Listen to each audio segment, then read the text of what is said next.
परम प्यार से बोलिए धन्यकार जी। दास आशा करता है कि आप स्वस्थ होंगे और सदगुरु की कृपा बरस रही होगी। तो वैसे तो संत महात्मा सदगुरु की हर प्रकार से प्रयास करते हैं कि सेवा निभाई जाए। सेवा भी करते हैं, सिमरन भी करते हैं, सत्संग भी करते हैं।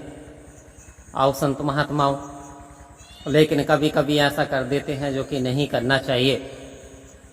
तो एक बहन जी जो कि सत्संगी परिवार था और काफ़ी सत्संग किया करती थी, और जितनी आमदनी होती थी उसमें से एक 10वां हिस्सा बचा करके और हर महीने वो रख देती थी ताकि वो यानी पर्ची कट सके, ताकि गुरु गद्दी पे वो पैसा जा सके। तो ये चीज़ करते हुए बच्चे वो देख रहा था और बच्चा ये पूछता है कि मम्मी ये बात बताओ, आप ये पैसे कैसे निकालती हो? वो कहती है कि जो सदगुरु हमारी रक्षा करता है, हम पे कृपा करता है, हमें मुसीबतों से बचाता है, ये मैं अपने गुरु के लिए बचा करके रखती हूँ। तो होता क्या है, जब बच्चा बड़ा हो जाता है तो फिर वो बाहर चला जाता है कमाने के लिए, और फिर कमाना भी अच्छा तरीके से शुरू कर देता है, अच्छी प्रकार से कमाई करता है। तो माँ हर महीने पूछती है, बेटा क्या 10वां हिस्सा निकाल के रख रहे हो? तो वो लड़का कह देता है, जी मम्मी। वो झूठ बोल देता है, जबकि वो निकाल के नहीं रखता था। इस तरीके से वो निकाल करके नहीं रखता था 10वां हिस्सा और झूठ बोल देता था। जब भी माँ पूछती, बेटा 10वां हिस्सा निकाल कर रख रहे हो?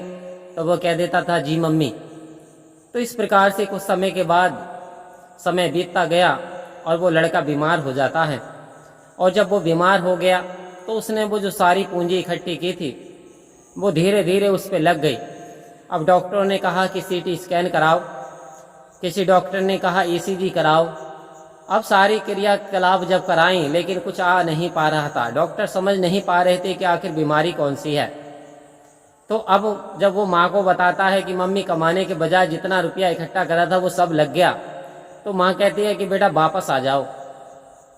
अब वो जब वापस आ जाता है तो फिर वो धीरे धीरे सेवा सत्संग सिमरन चलती है और वो धीरे धीरे स्वस्थ होने लगता है।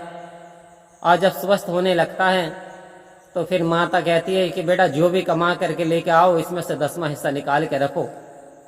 अब उस लड़के को थोड़ा दिमाग में आया और 10वां हिस्सा निकाल के रखना शुरू कर दिया। जैसे जैसे रखते गए वैसे वैसे उनकी आमदनी भी बढ़ती चली गई, उनकी तंगहाली दूर होती चली गई। और जब वो बेटे को लेकर सत्संग में गई तो वहाँ पे जो महात्मा जी बैठे थे वो देख करके वो मुस्कुराए। वो बच्चे को देख करके मुस्कुराए। कि बच्चे ने पूछा, महात्मा जी एक बात बताओ, यहाँ तो लाइन बहुत सारी लग रही है लेकिन आप मुझे ही देख के क्यों मुस्कुराए? तो वो कह रहे कि बेटा सदगुरु की सेवा में चोरी ये कदापि नहीं करनी चाहिए। वो जो तुम्हारे कर्मों का ही कारण था, जो तुमने सदगुरु की जो माँ कह रही थी लेकिन तुमने बात नहीं मानी और तुम चोरी करते रहे, जिस कारण से वो सारा के तुम बीमार पड़ गए, वो सारा का सारा धन जो इकट्ठा किया था और वो तुम्हारे ऊपर ही लग गया। तो फिर वो नतमस्तक होता है और माँ को भी इस बात का पता चलता है। तो फिर वो अरदास विनती कराते हैं कि आइंदा के लिए हम ऐसा ना करेंगे। तो आओ संत महात्माओं, अक्सर ये एक बात नहीं है, एक महात्मा की बात नहीं है। बात यह है कि न जाने अनगिनत महात्मा इस तरीके से करते हैं कि चलो अगली बार में सत्संग हो जाएगी, चलो अगली बार में पर्ची कट जाएगी, चलो अगली बार में साथ संगत की सेवा हो जाएगी। तो ये अगली बार करते करते ये बीतता रहता है। आओ संत महात्माओं, क्या हम समय से चाय नहीं पीते, खाना नहीं खाते, पानी नहीं पीते? सारे काम हम समय से करते रहते हैं क्योंकि वो महत्वपूर्ण होते हैं। लेकिन बात जब सत्संग की आती है, बात जब सेवा की आती है, तो फिर हम बहाना बनाना शुरू कर देते, टाल देते हैं। उसका परिणाम ये निकलता है कि कहीं ना कहीं हमें बीमारी लग जाती है, हम परेशान हो जाते हैं और धीरे धीरे जो हमने पूंजी कमाई होती है वो हमारे ऊपर ही लग जाती है। इस बात का हमें एहसास भी नहीं हो पाता। तो आओ संत महात्माओं, हमें ऐसी गलती नहीं करनी, हमें इससे बचना है। हमें समय से सेवा सत्संग सिमरन, यदि ये 3 चीज़ें हम करते रहे, क्योंकि संत महात्माओं एक मोबाइल में यदि नंबर 2 भी गलत लग जाए तो मोबाइल का नंबर और कहीं पहुंच जाता है। तो ठीक इसी प्रकार से यदि हमारी सेवा सत्संग सिमरन में कमी होती है तो वास्तव में हमारे जीवन में वो खुशियाँ नहीं आती जो कि आनी चाहिए। तो कृपा करो, दया करो, मेहर करो, ये सेवा सत्संग सिमरण ज़्यादा से ज़्यादा करना आ जाए तो वास्तव में हर संत के जीवन में खुशहाली लाने वाले ये दिव्य अस्त्र हैं।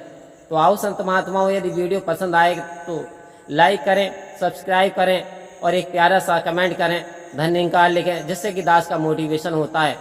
परम प्यार से मिलकर के बोलेंगे धन्यकार जी।